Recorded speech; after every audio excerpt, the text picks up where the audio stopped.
Morning, everyone. My name is Andrew Gibbens.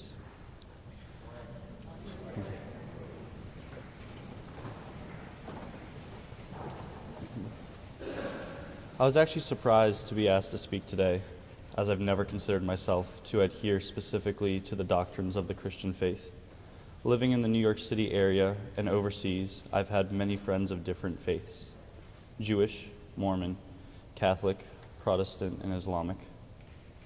While each of these have had a central God figure and sometimes other unifying threads, the differences in our beliefs and practices were sometimes dramatic.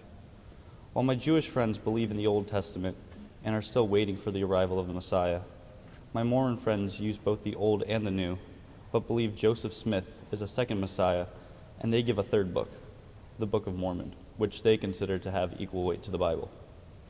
My Islamic friends follow the teachings in the Quran. Their practices and traditions also varied greatly. Some of my friends refrain from activities on Sundays, dress in specific ways, fast for a month, or do morning and evening prayers on small rugs. With differences so vast, it's hard to determine which of us believes the right thing. Is there one unifying God? And if so, which of us is acting in ways that are pleasing to God? These are the questions for which I've struggled. In trying to find some universal truth amongst all these differences, I have looked at the different faiths from both a historical context as well as the behavior of my friends and their families. I then applied a filter of my own moral compass. Sadly, many of the most devout believers in any religion should belong in hell. That is, if they believe in one. Examples such as the Crusades, the Ku Klux Klan, who allow pedophiles to remain as clergy rather than openly denouncing their acts, the treatment of the Palestinians, and modern terrorism, including ISIS. I cannot believe that any God I believe in would approve of such horrific crimes against humanity. Yet, many of these acts have been justified by this written word, and this continues today, even when completely ridiculous.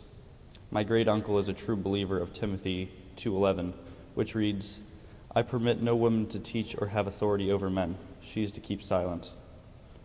You now have to think, is this God's will, or a verse written by a guy who couldn't win an argument on his own merits, and are now used by similar men centuries later? Growing up in a family of strong women, this wasn't ever a question I needed to ponder. And while each religion will have their own similar readings, for the most part, I found the acts of my friends through their faith to be truly inspiring. I had two close friends in France that were of the Islamic faith, one from Indonesia and the other from Egypt. They were kind, honest, and generous. They were accepting of me and my beliefs. One of the moms would wake up before dawn 3 times a week to cook a full halal meal for the garbage collectors. Mind you, this was at 5 in the morning. After soccer practices, when I would bike with Sophie Uden home, she would see me outside and see that I was cold and would insist that I come in. Put my hands by the radiator. She would then make me hot chocolate and make me promise that I would wear the gloves that she was about to give me on the ride home. I don't attribute all of these nice things that she did to her religion, but rather I attribute them to her faith. Her faith that there was a higher being. The faith that because she was able to have a good meal every day, that she was blessed and therefore had a duty to help others.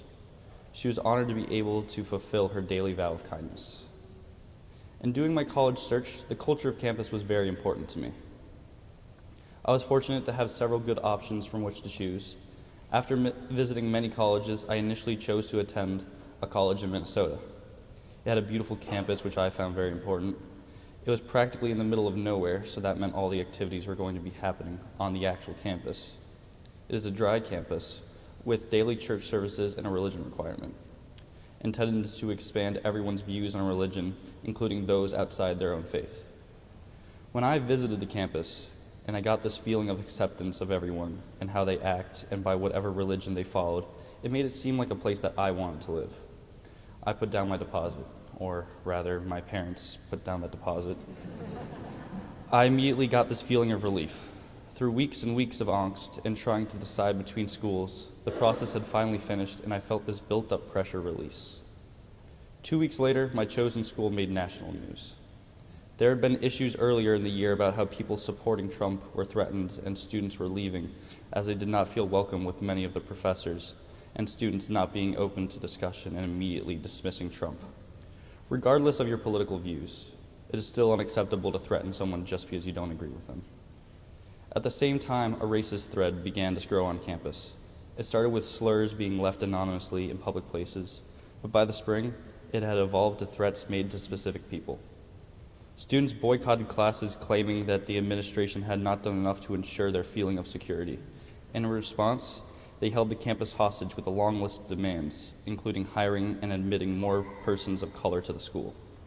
When I saw all of this, I was obviously saddened. The school had tried to develop a welcoming environment through the implementation of several groups and discussions directed towards the empowerment of minorities, along with requiring people to learn about other religion through schoolwork. I then realized that the school didn't lack leadership or have a lack of religious believers, but it lacked people who practice their faith. I say faith because what I have found is that people aren't good people and don't act in the way of God solely because of their religion.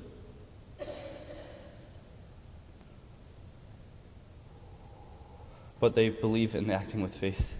People who act in faith and practice theirs no matter what religion they follow are people that are kind and welcoming, and they care about others. This sort of thing wouldn't be possible.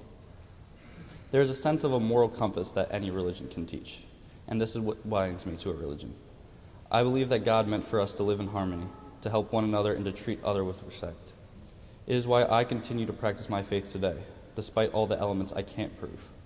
I know that what I do isn't hurting an individual, and that only someone who can be conscientious of others can truly be a good Christian.